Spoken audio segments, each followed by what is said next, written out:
the South Korean government began implementing policies that recognized the importance of cultural development for national branding and enacted a government subsidy program to boost the entertainment industry, seeing cultural products as valuable national assets for export. It was with this support that South Korea's three largest entertainment companies were founded: SM Entertainment since 1995, YG Entertainment since 1996, and JYP Entertainment since 1997. The Jurassic Park theory proved rather successful. In 2018, the Hyundai Research Institute reported that BTS generated $3.54 billion in economic value to South Korea per year, and over $1 billion as added value per year. According to Statista's analysis of 2018 company revenues report, BTS's contribution to South Korea's GDP is almost comparable with Korean Air. It's interesting that BTS actually does not belong to any of the three major entertainment companies. It is managed by HYBE, formerly Big Hit Entertainment, which was founded in 2005 by Bang Si-hyuk. The company has then become the fourth largest entertainment company in Korea thanks to BTS. To many people, it seems like BTS's rise to fame in the United States and the rest of the world was out of nowhere. The group was founded in 2013 and was virtually unknown even in South Korea for several years. Yet in 2019 and 2020, their singles Boy With Love and Dynamite became platinum hit songs in the United States. As you can probably infer from the photos, these vibrant, upbeat songs lifted people's spirits during difficult times. They were the first Asian music act to appear as musical guests on NBC's Saturday Night Live. They performed at Los Angeles' Rose Bowl in 2019. The capacity of the venue is over 90,000, and they sold out in under 10 minutes. Okay. And in 2022, BTS visited the White House, met with President Joe Biden, and addressed the surge in anti-Asian hate. So what happened? What brought them this huge popularity? In his book Hegemonic Mimicry, Kyung-hyun Kim argues that the success of BTS was aided by three changes during the 2010s. The first one was the expansion of online music fandom. The second one is the rise of an idol empire involving non-musical merchandising, games, and fantasy fiction. And the third one is the global explosion of music video programming and consumption on YouTube. Let's look at them one by one. The fandom of BTS is called the BTS Army, and it is arguably the most powerful fandom in the world. Fans appreciate that BTS is independent of major companies that produce assembly line cultural products. They value that, unlike other K-pop groups, BTS has built its career around writing and performing quality songs. And starting as a hip-hop group, BTS embraced African American music to tell underdog stories. Hailing from Korea's countryside and working-class families, they resonated with fans all over the world, especially teenagers and young adults, who related to BTS's rebellious spirit against the establishment. Social media deepened the connection by maximizing contact between fans and idols, which aided the formation of the powerful BTS Army, which is known for their organized and strategic efforts to support BTS's commercial success in various concrete and measurable ways.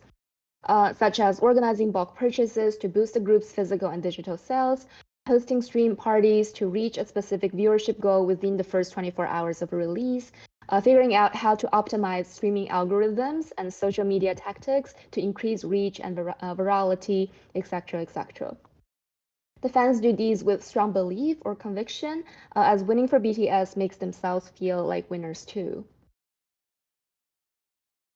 And these behaviors contribute significantly to the rise of an idol empire involving not only music, but also non-musical products. For many of us in Japanese media studies, this is familiar and is known as the media mix strategy in Japan. The media mix is a marketing strategy that combines various communication channels to reach a target audience that promote a brand. The aim is to maximize exposure and contact. From the beginning, K-pop was oriented towards building and nurturing a mass audience. Well, musically, K-pop was heavily influenced by American popular culture due to the legacy of US occupation. The business strategy revolving the concept of the idol was actually shaped by J-pop, with Japan's Johnny and Associates talent agency creating idol groups in the 1980s and 90s, like SMAP. I used to be asked why K-pop took off globally, but J-pop did not. The difference, I believe, lies in Japan's large domestic market, which can sustain its own cultural products, whereas K-pop was created with export in mind from the very beginning. And social media and global streaming platforms have played a huge role in helping it spread worldwide. Although K-pop initially relied heavily on television and radio in the 1990s, it gained global popularity with the viral circulation of Psy's Gangnam Style on YouTube in 2012. So the rise of global streaming platforms significantly contributed to the global success of Korean popular culture, a point I'll revisit shortly when we discuss Squid Game and K-dramas. K-pop relies on good-looking performers and eye-catching choreography, which suits the YouTube format. And compared to the era of BTS, newer idol groups have developed easy-to-copy choreography or dance moves, as K-pop adapts to platforms like Instagram and TikTok, where content can go viral in just 15 seconds. As shown in the TikTok snapshots, this virality often crosses platforms, such as YouTube and TikTok, amplifying the effect. The emphasis on visuality allows the genre to be enjoyed without knowledge of the Korean language. Instead of music, the focus is on the visual style, what the idols wear, how they do their hair and makeup, and how to replicate their dance moves in simple ways. This allows K-pop music to be enjoyed globally without relying on specific cultural or relying too much on specific cultural knowledge. And if you look at newer trends, K-pop groups increasingly produce their songs in English or use more English in the lyrics. For example, in Blackpink, 3 of the 4 members speak fluent English because of their nationality and upbringing. This past year, they've all been doing solo projects. Of the 3 songs shown here, Rosé's Apate was the biggest hit, with all of them targeting a global Anglophone audience. Rosé's Apate is insanely popular right now, and many of my friends are proud of how it introduces elements of Korean culture, like the Korean language lyrics and the popular Korean drinking game, to the English-speaking world. A friend commented that it's interesting because we often see English incorporated into Asian popular songs, but it's rare to see Korean language featured in an American popular song. What's fascinating in this comment is how the song is perceived as being American, while at the same time being appreciated as K-pop.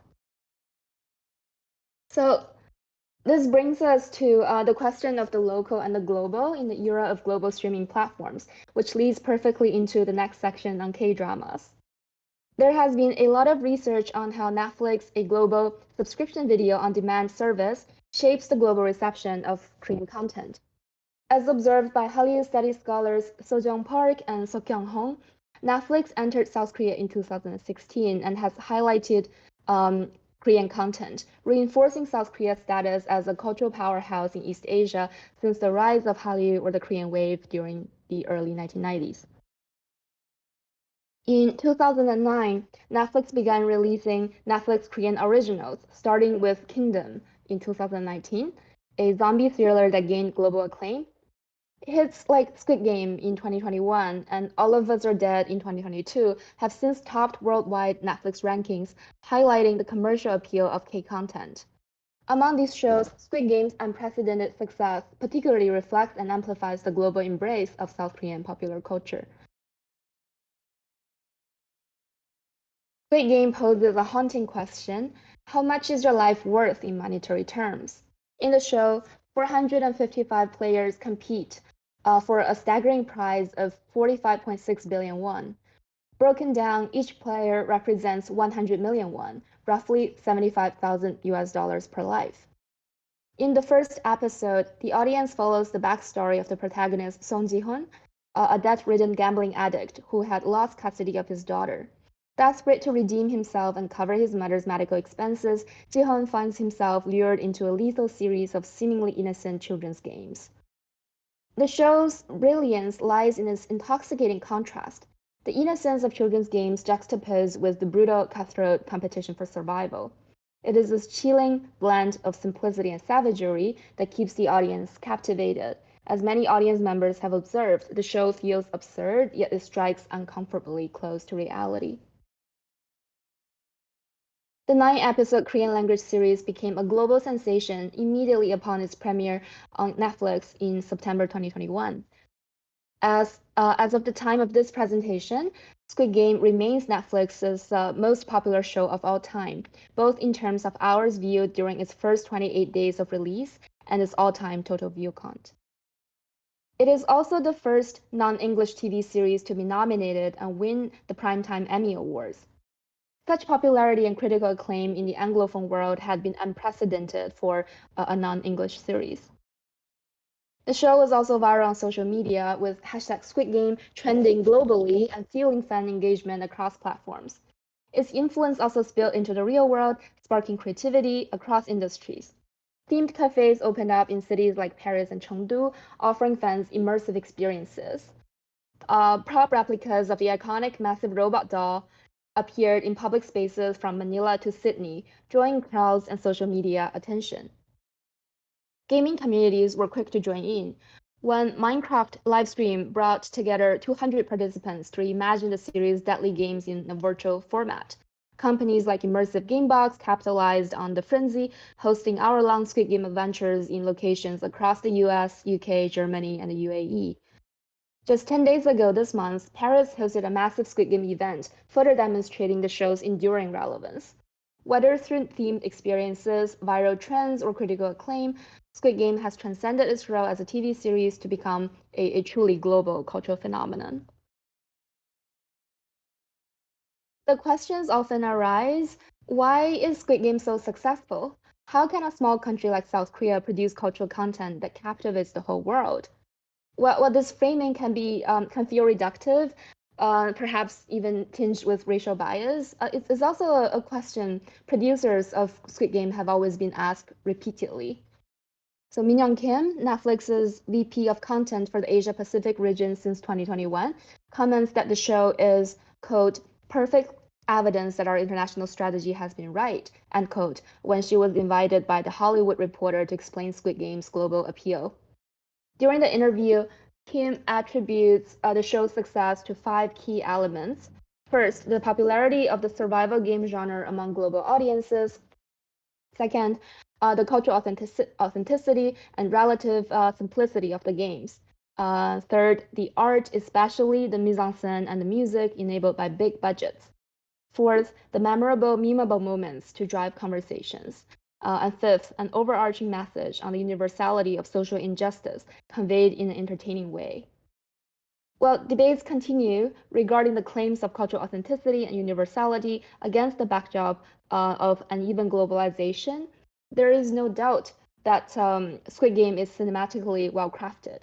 The meticulously laid out mise-en-scène featuring strikingly surreal Alice in Wonderland visuals, the perky music and sound effects, and the mischievous graphic match cuts to add humor all help to achieve a stark contrast with the bloody and ruthless reality for each player. Squid Game is a darkly playful dabbling of our neoliberal capitalist reality, the powerful and rich design and gain from an inherently unfair system where cutthroat competitions are framed as games that everyone is quote unquote free to play and to potentially win under the watching eyes of surveillance and spectatorship. The aesthetics of Squid Game draw not only from global artistic influences, but also from a rich tradition of Korean cinema, which is soon to be introduced by my friend Adam. One quick example here is the use of stairs, a motif inspired by The Housemaid, directed by Kim Ki-yeon in 1960. This classic domestic horror film tells the story of an upper middle class family whose stability crumbles after the arrival of a housemaid. The stairs, as seen in this black and white image, serve as a powerful visual metaphor of the working class individual's aspiration to climb the social ladder and her ultimate entrapment. If you watched Parasite, Bong Joon-ho's Oscar-winning film, you can probably see how Parasite inherited this visual language with the stairs. And Squid Game also adopts and reimagines this motif. The labyrinthine yet visually appealing staircases amplify this duality, promising upward movement, yet ultimately reinforcing its impossibility. This ties into the show's searing social commentary.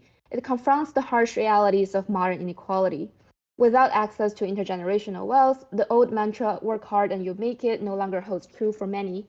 Squid Game exposes the systematic failure of capitalism, illustrating how it traps individuals in cycles of debt and despair rather than offering genuine social mobility.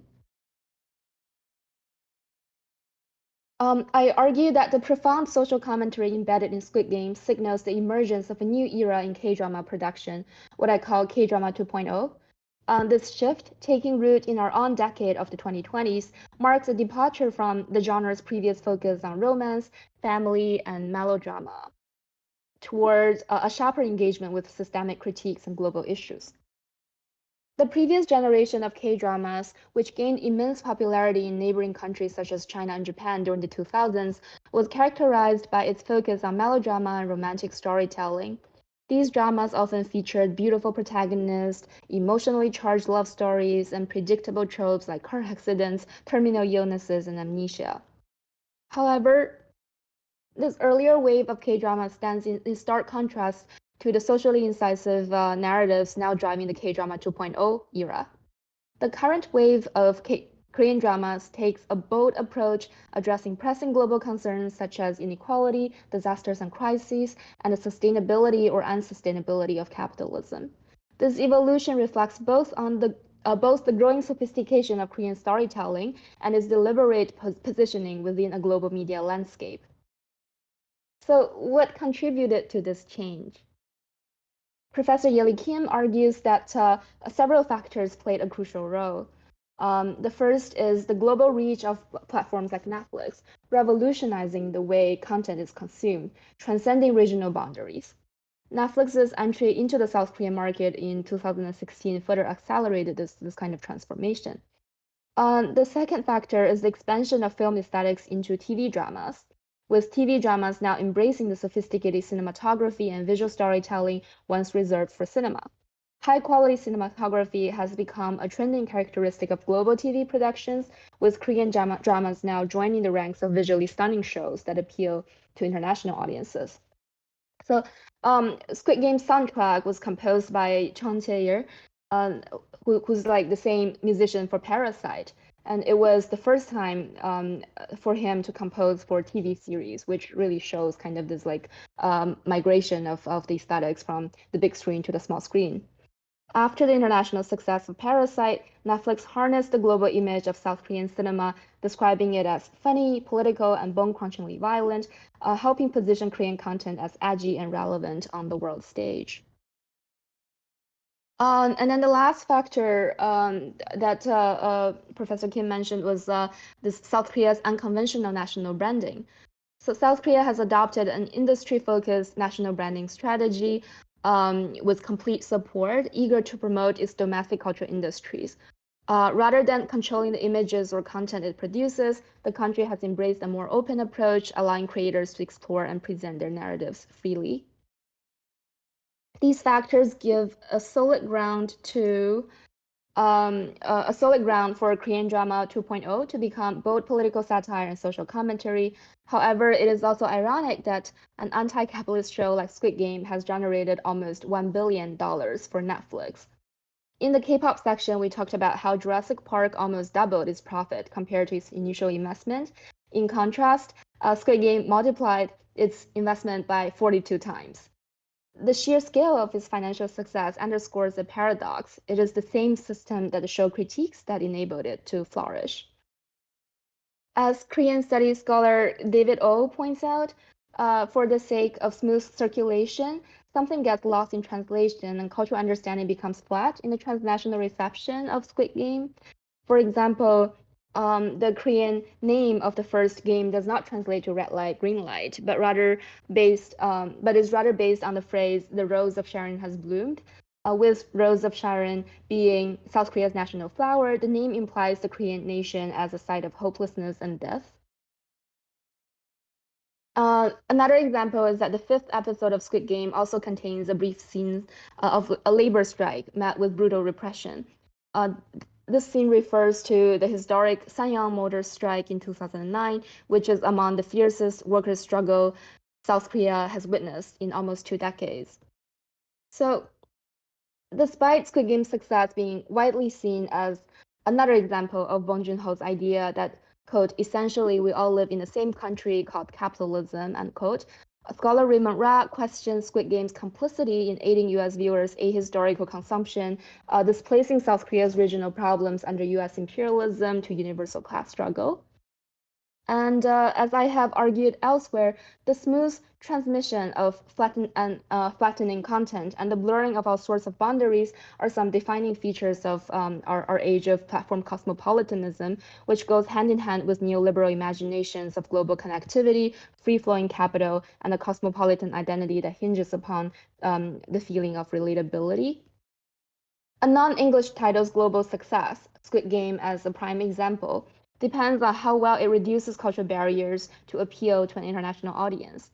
The international audience that receives a sense of relatability, a cosmopolitan identity consuming foreign media objects, and navigating foreign cultures by simply browsing Netflix. Well, much like Parasite, Squid Game can be ironically interpreted as a celebration of capitalism by capitalizing on its own anti-capitalist message. It also holds significant value in raising awareness and sparking interest in a non-Euro-American centric culture. This moment presents an opportunity for East Asian cultural products to transcend national and regional borders, achieving an unprecedented global impact.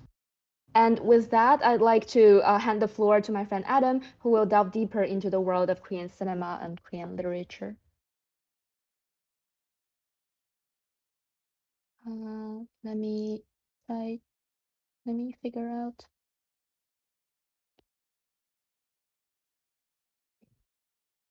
Thank you so much, May. Just for reference, my computer is having some issues right now. So if I'm lagging at all, that's why. And that's why May has to or will be sharing the my slides. So we apologize for any technical difficulties.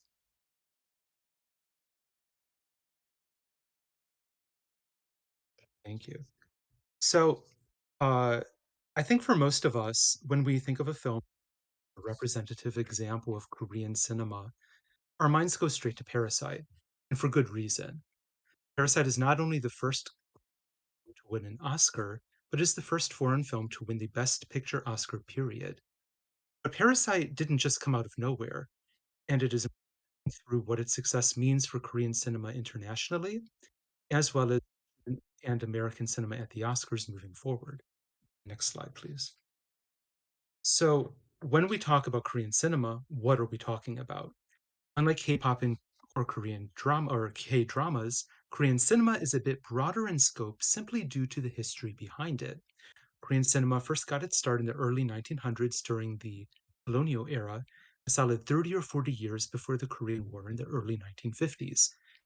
Although quite a bit happens in the time since, for the sake of brevity, I will skip forward to the 1990s. That being said, these slides or these film posters right here of very famous films from the 1960s, which I highly recommend and you can watch for free on YouTube.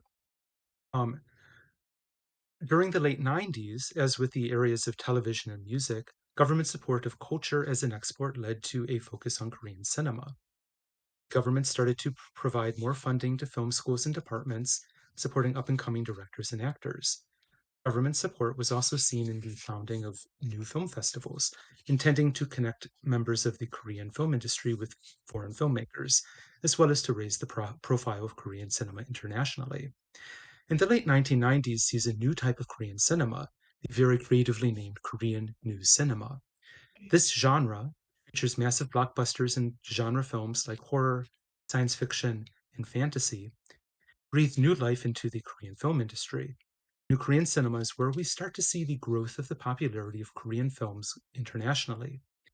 2001's My Sassy Girl, about a man and a woman whose constant missed connections eventually leads to love, is considered one of the driving forces behind the Korean wave. Not only was it one of the highest grossing films ever in South Korea, but it became a blockbuster in Japan, Taiwan, and Hong Kong, and gained huge amounts of success in China, Southeast Asia, and South. Asia. And off the top of my head, My Sassy Girl is the first Korean film to ever receive a Hollywood adaptation featuring Alicia Cuthbert in 2008. I do not recommend watching this. It's very, very bad. Um, so films emerging from the Korean New Cinema also started to be lauded internationally. 2003's Old Boy won the Grand Prix at the 2004 Cannes Film Festival, and horror films like 2003's A Tale of Two Sisters and 2016's Train to Busan gained cult followings. Streaming platforms, as Meg discussed previously, have only recently started to influence the popularity of Korean cinema. Platforms such as YouTube, Netflix, Amazon Prime, Viki, and Roku land international viewers to watch Korean cinema with ease. And as the demand grows, we see these audiences targeted by both the streaming platforms and filmmakers, reflecting the popularity of K-pop and K-dramas, making what can only be known as K-cinema. Next slide, please. Perhaps the most well-known Korean is director Bong Joon-ho. Almost every single one of his films was a hit in Korea.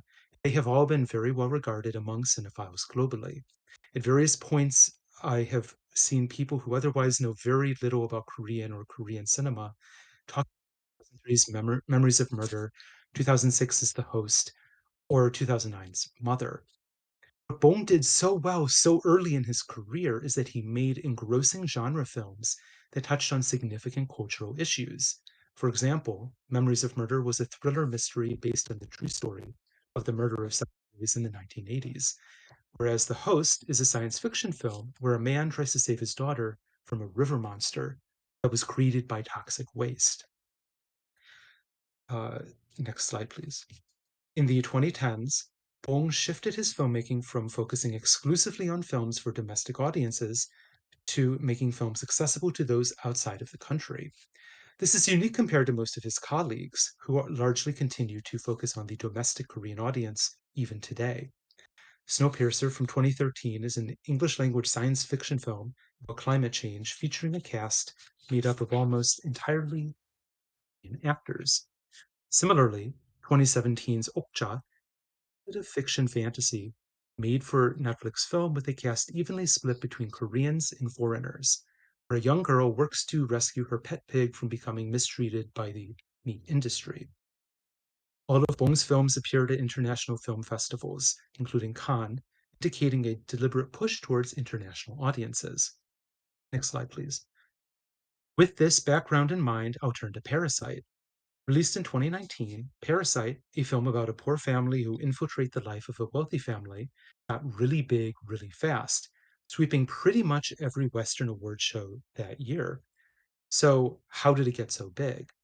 First, it contains social issues significant not only in Korea, but also abroad. Here we see the struggle for the lower class to achieve social mobility, yet never quite succeeding due to the cards stacked against them. This theme of poverty and social mobility resonated in the American zeitgeist.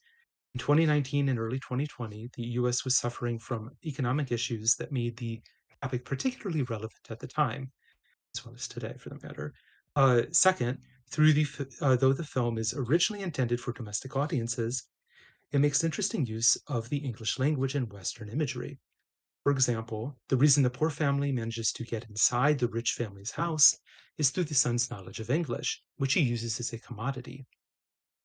Third, the film's willingness to play with genre conventions is noteworthy. It is simultaneously a thriller, horror, and a comedy, deftly balancing the line between genres. And finally, honestly, I think the Twitter algorithm just really worked overtime in 2019, 2020. And whether that's due to strategy or strategic marketing or luck, I'm not quite sure.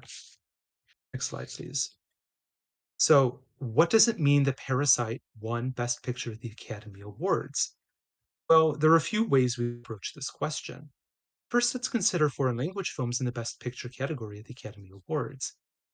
There have been a total of 18 foreign language films nominated for Best Picture since 1929, when the Academy Awards and the Best Picture category were created. Of those 18 films, a third, or six, were nominated since Parasite won the Oscar, and three were nominated in 2023 alone. We have seen more Asian language films being nominated. Three of the films nominated since 2019 were in an Asian language. Next slide, please. Second, let's think about representation. Since Parasite's win, we have begun to see way more Asians and Asian Americans represented in the Academy Awards. Actors such as Riz Ahmed, Michelle Yeoh, and Hong Chau were either nominated for or won an Oscar, whereas directors like Chloe Zhao for Nomadland, Hamaguchi Ryusuke for Drive My Car, and Daniel Kwan for Everything Everywhere All at Once were all nominated or won Best Picture or Director. We see more representation in other categories as well. Next slide, please. Third, Parasite was the first time a South Korean film won an Oscar.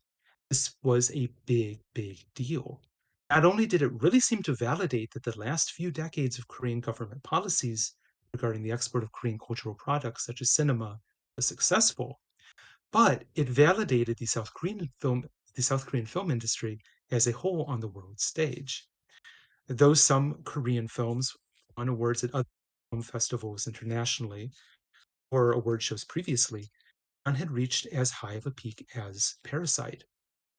In the eyes of the Korean policymakers and the film industry, finally, Korean cinema has reached the pinnacle of success.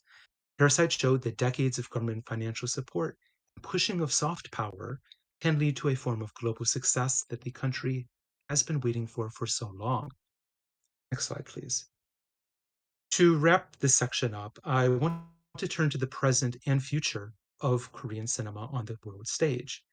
As I mentioned, Parasite is either the catalyst for greater Asian and Asian American representation in award shows, or it was just the right film at the right time, with certain social issues, particularly regarding class and race, coming to the forefront in the US at the time. Regardless, it indicates a larger shift in how Korean and Asian cinema is perceived. K-pop and K-dramas are often viewed as disposable, postmodern products, lacking any great meaning but are otherwise entertaining visual and oral spectacles. Korean cinema has now been established as cinema par excellence, meaningful and unique, groundbreaking, yet understandable on the global scale. That being said, it is noteworthy that we have seen no other Korean films nominated for an award since, and it's not really looking like we're going to get much Asian representation in the upcoming award season. It will be interesting to see if Parasite was a one-off fluke or whether it was really the harbinger of change, not just in the award ceremonies, but in how Korean directors approach filmmaking. Next slide, please. Uh, so for this final section, before I begin, I kind of want to give a fun fact about this section. So originally, when Mei and I were outlining this panel, we decided not to include anything on Korean literature. Next slide. And this is in part because it's a little questionable whether literature is pop culture or not. But on Thursday, October 10th, just 3 days after we outlined this presentation, I woke up to a message from May. Adam, you know what? I think we will need to add back the Korean literature part with a link to the news about Hangang's Nobel Prize. Anyways, in this section of our talk, I will be discussing Korean literary translation, Hangang, and the pop culturization of Korean literature. Next slide, please. In 1994, shortly after South Korea's democratization, South Korean President Kim Young-sam announced his Segehwa, or globalization policy, which was meant to transform Korea into a first-rate nation.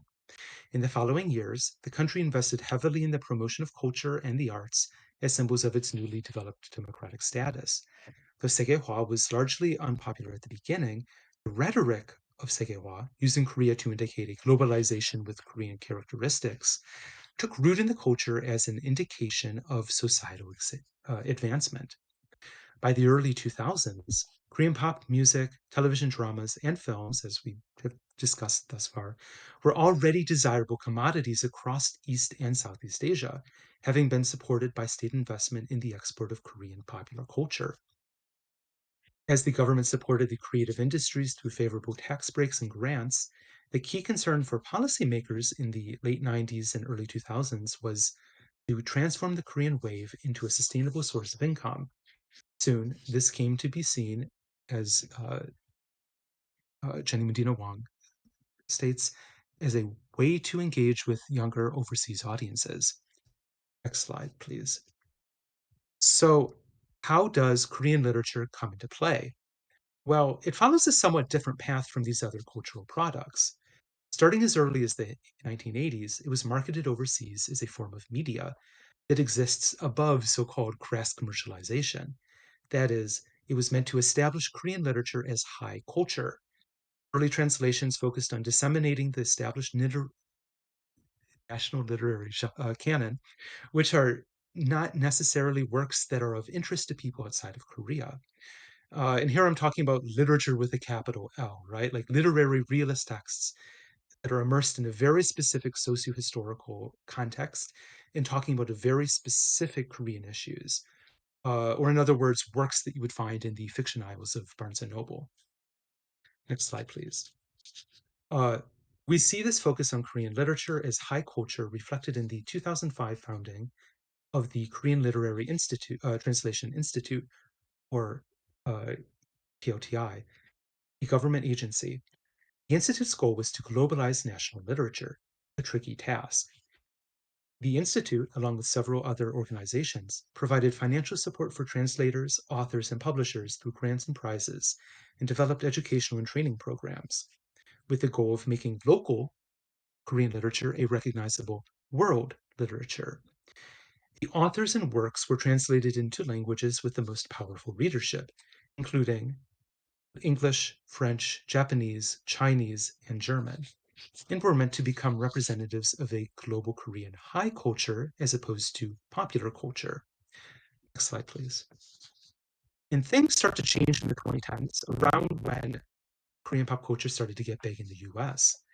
At this time, we start to see the K prefix become attached to pretty much all cultural products as a means of denoting a Korean product. The K in K-pop, K-drama, and K-cinema seems to indicate a depoliticization, a form of media that is easily accessible and containing a postmodern bent, where there exists a lack of deeper meaning. At first, Korean literature struggled to come to terms with this prefix because it was still being marketed as high culture, or really deep, moving, important works of literature. Next slide, please. Gradually, the Korean literature scene, including the Korean Literature Translation Institute, translators, publishers, and even writers themselves, took note of the incredible success of Korean media products. Following this, there are many changes that start to take place.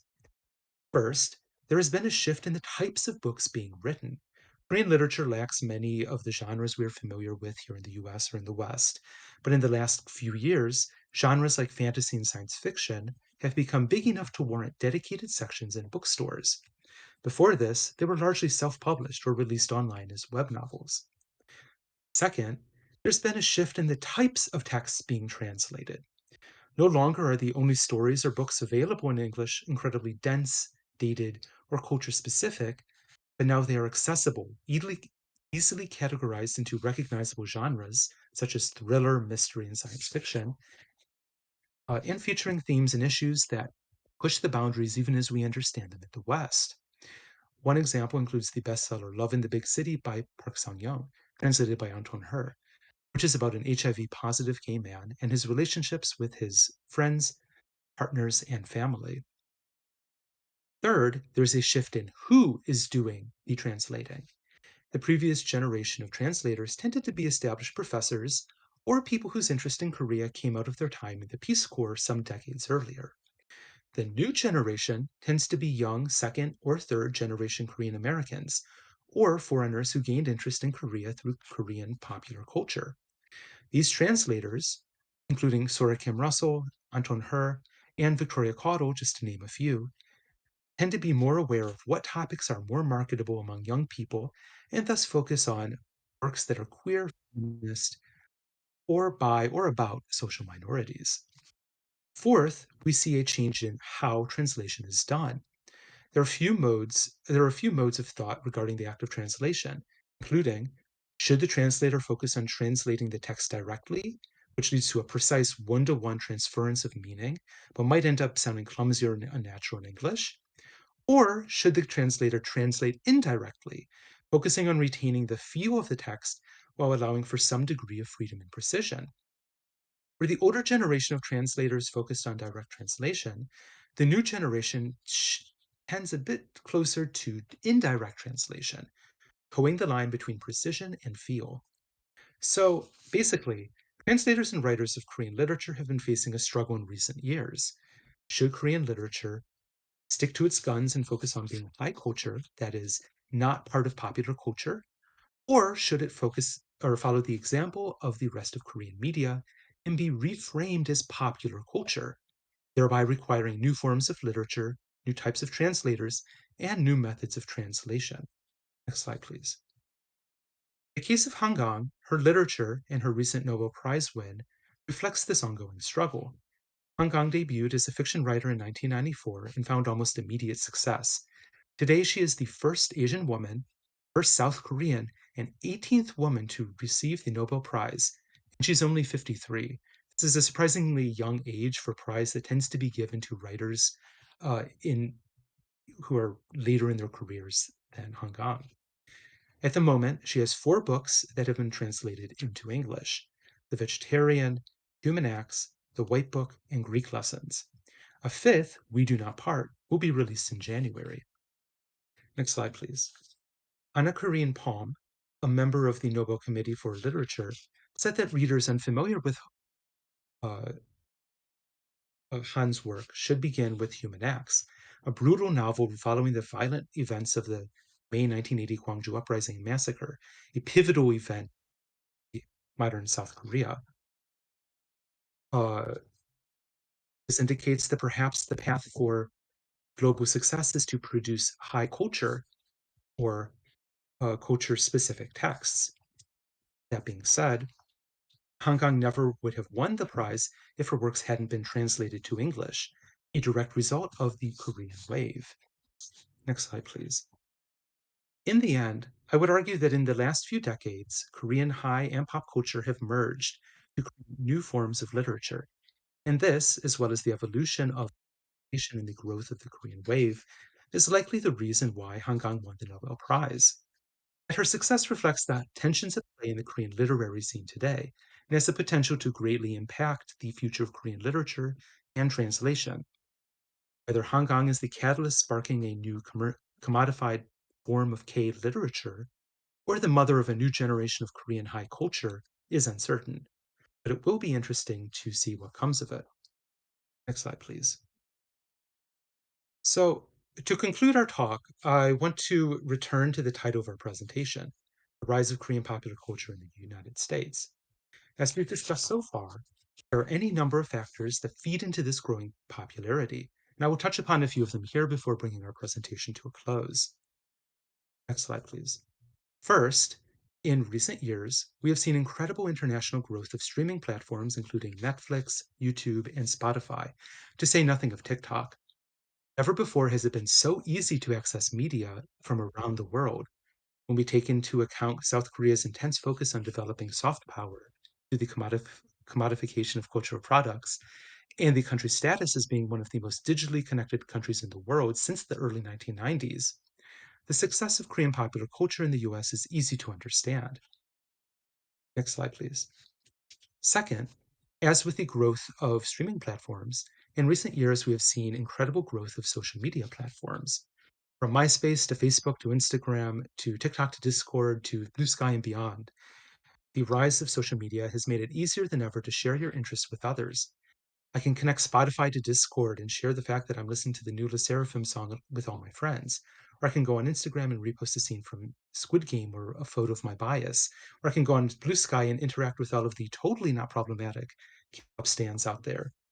And when I see my friend post something, I want to connect with them, so I look at what it is they posted. I will listen to the song they post on or click through to watch the minute-long clip on TikTok. Prior to social media, it was so difficult to learn about new music or TV shows, or to connect with our friends, or even make new ones through the media we consume. Social media really revolutionized the way in which we interact with media. Next slide, please. And finally, the incredible success of Korean popular culture in the US is a clear result of decades of concentrated effort on the part of the Korean government, government agencies, and media producers to make Korean media products not just accessible, or to make them accessible internationally. The media that succeeds contains universal themes such as love, the struggle of the working class, or gender-related violence and expectations, and it lacks much of the cultural specificity that defines the national canon. The willingness of the American public to consume these hyper-translatable texts seems to just keep growing in this age of globalization. At the beginning of this presentation, we asked, what does BTS have in common with Jurassic Park? And May described how Jurassic Park influenced Korean government policy, leading to a change in the focus of the economy from exporting products like cars and ships to exporting culture. Yet BTS and Jurassic Park have a little more in common than just that. They're both commodified products that made it big on the world stage. And they, like the rest of the examples we've covered today, represent the tension between containment and dissemination of culture. Ultimately, when you listen to BTS, you are listening to decades of history and billions of dollars. And the same happens whenever you watch a drama or movie or pick up a book. Thank you for listening. So Cheeto posts in the chat, are the aspects of Korean pop culture that are being brought to us as overseas audiences and consumers of Korean pop culture an accurate representation of Korean pop culture, or is it a curated version of Korean pop culture? That's a good question. Uh, Personally, if I were to answer this, I would say that Korean pop culture as a whole has really shifted to incorporate, what the international market is interested in. Um, that being said, there's certainly quite a lot of uh, aspects of pop culture in Korea that simply just have not made it abroad.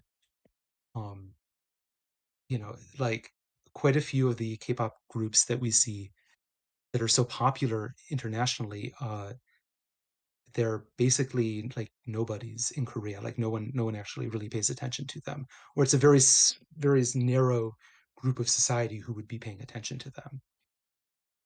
You have any thoughts, May? It goes back to what you talked about like the translators, just the shifting roles of translators or who are the translators. I thought that goes to this question too. I feel perhaps in some other adjacent fields, and we still see like novels being published with university presses, and then so like it's the academics who kind of filter through what gets translated, what gets introduced, what gets taught, and all those. Whereas when you have more people from like outside academia, especially, I also notice a lot of East Asian Americans translating like Chinese, Korean, Japanese novels.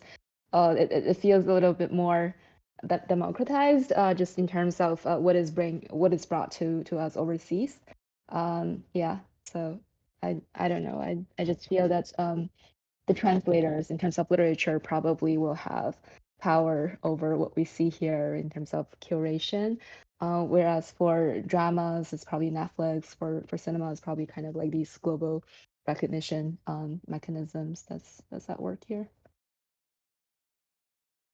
I mean, I think also like to kind of go off of what May just said, I think, there's this language barrier that, exists here where, Mm-hmm. not everything can be translated, right? Mm-hmm. And what is translated, often by fans, um, it's what those fans are interested in. So Yeah. I think a lot of this really just does come down to language. Mm-hmm. Um, I guess I'll just leave my institutional email here Yeah, I can do the same. I don't have any social media at the moment. with increasing consideration for international audiences. Is K Korean pop culture in danger of losing the unique qualities that attracted us to Korean popular culture? What do you think, Adam? I have an answer for this question, but oh yeah, I want to hear I what mean, you I think. have an answer as well. Yeah. So I just to preface this, I want to be clear that I am very critical about pop culture in general. Okay. Please don't be offended. I think that Korean popular culture has from the very beginning um been or Korean popular culture as we know it from the very beginning has been influenced by, this international influence. It's been influenced by the international, really. Like K-pop, for example. I mean, it started.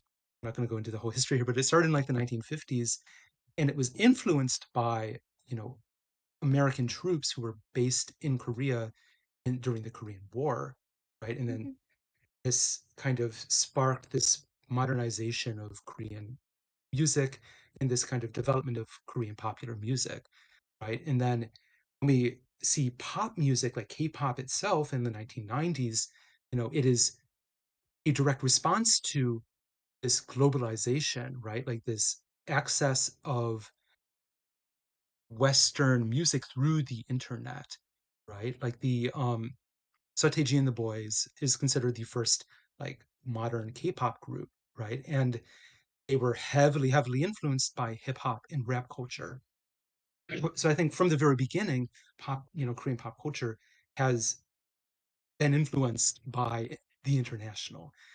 mhm, I think, like whether or not it's in danger of losing unique qualities that attracted us to Korean pop culture, I I don't necessarily think so. Personally, I think what's more likely to happen is what you are drawn to might change on an individual level, but I think mhm, the qualities of Korean music and Korean popular culture as a whole, those are just going to pretty much stay the same, maybe change a little, but I think it's already kind of there. That's my mhm, opinion. mhm. I have a somewhat similar opinion, but like ultimately what attracted me, the unique qualities of Korean popular culture that attracted me to Korean popular culture was actually like the media mix logic behind it, that it was less about the production of content. It's like the content of the quote unquote content, but is more about the ubiquitous circulation of the content. And then so kind of like this consideration for international audiences, this consideration for export is already at the beginning, at the origin of Korean popular culture. So I personally, I'm just like excited to see where it goes. Yeah. And Mu And Xinjiang our has a next question about question. Korean cinema. Yeah, go ahead. Uh, okay, I'll just read it out. Just Uh-huh. wondering what you think about the fact that while K cinema continues making inroads globally, the domestic Korean film industry has been doing bad recently, partially because of the streaming platforms' expansion in South Korea. I mean, I think that's, we see pretty much most of the major film industries doing pretty poorly on a on a global scale. It's not just Korea. Um, and I do agree, like, this is largely due to the expansion of streaming platforms into Korea. Um, I do kind of wonder. I guess personally, when I think through this question, I kind of just wonder, what exactly is. Uh, I guess I keep going back to like this idea of like high culture versus pop culture. Like, is K cinema actually making inroads globally? Like, there are quite a few Korean films out there that they have like an idol lead. But these films are not really doing much internationally. Like maybe fans will watch them, but that's about it. Um, whereas something like Parasite or Burning, for example, I mean those were much more successful internationally, and those are kind of at a higher register, so to speak, than these idol films.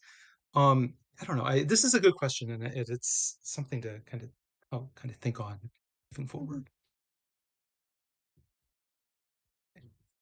Well, we're almost at time. I think I just want to thank my co-panelist Adam for agreeing to do this to me, and I think it was really fun. And I want to thank everybody for coming to listen to our presentation.